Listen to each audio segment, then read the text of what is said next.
Hey everyone, how we doing? My name is Tim Pongres and this is Focus on Detailing. Today's video is all about the questions that you have for me.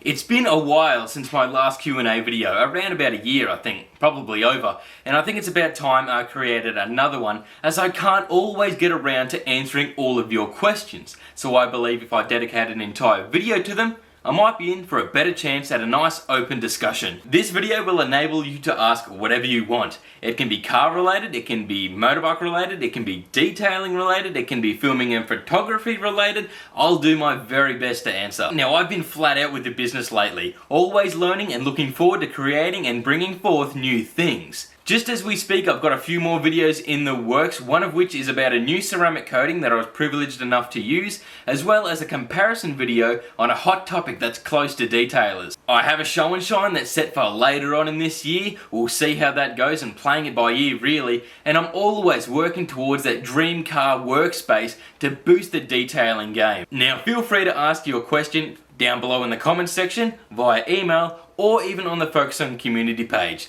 I look forward to hearing from all of you. Thank you all for watching, don't forget to check out the socials, and I'll catch you all later.